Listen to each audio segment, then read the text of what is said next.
Joining us now is North Dakota Governor Doug Burgum, a former rival of President Donald Trump, who's now endorsed the former president ahead of the Iowa caucuses. Governor, thank you so much for being here. Thank you, Kaylee. Great to be with you. Great to have you. So you have said you've seen what the former president is capable of doing as both a business leader and on the political side. Why did you choose to speak out now in support?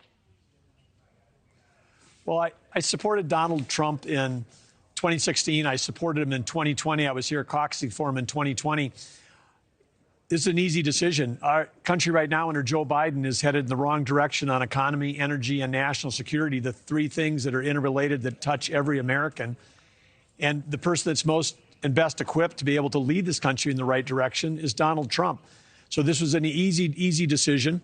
And as a governor and as a business leader, I have seen it. I've seen what it's like to be a governor under Joe Biden. I've seen what it's like under Donald Trump. And under Donald Trump, states like Iowa, North Dakota, we were respected. The federal government understood that the states created the federal government. Under Donald Trump, we had a voice. And now under Joe Biden, it's a one-size-fits-all barrage of regulation that's pouring itself down on farmers and energy producers and manufacturers and small businesses. And of course, now we're in a national security standpoint. We're in two different wars. And the Biden energy policies are actually helping countries like Russia, like Iran, like Venezuela, like China, the people that we're competing against. And so we're in a backwards world right now, and we've got to get things going in the opposite direction. And Donald Trump is the guy that's going to make that happen. So before your time as governor, you were largely known as a businessman who led Great Plains Software, which Microsoft acquired for over $1 billion in 2001.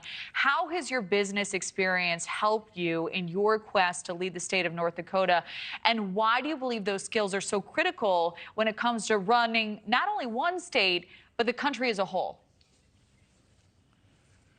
Well, it's certainly critical because right now, technology, as it has during my lifetime, technology changed every job, every company, and every industry.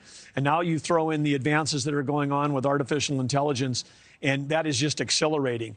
And we could be at the threshold of a breakthrough across huge leaps in productivity, across healthcare, across education, across energy, across agriculture because of this technology.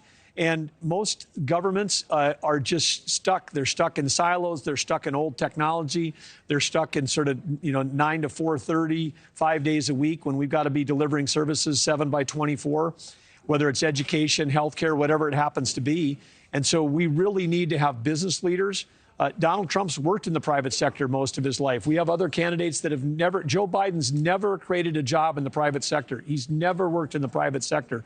It's part of the reason why then you end up with a, arrogant administration that thinks they can come up with these one-size-fits-all rules and regulations, which raise the cost of doing business for everybody. They hurt American manufacturing and American production across everything that we do. And we just have to get back to the common sense policies. We got to get back to returning power to the states. We got to shrink the size of the government. And these are all things that Donald Trump knows how to do, and he will do again. All right, we have about 5 seconds left. You are eligible for a third term. Are you running again, Governor? We're here today supporting Donald Trump. That decision will come later, but great to be with you, Kelly. Great to be with you as well. North Dakota Governor Doug Burgum, thank you. And News Nation's special coverage of the Iowa caucus continues tonight. Leland Bittert is live from Des Moines, joining Chris Cuomo, Dan Abrams, and Elizabeth Vargas. It all starts with On Balance at 7 p.m. Eastern Time. Thank you for watching. Go to newsnationnow.com to find News Nation on your television provider. And don't forget to click the red subscribe button below to get more of News Nation's fact-driven, unbiased coverage.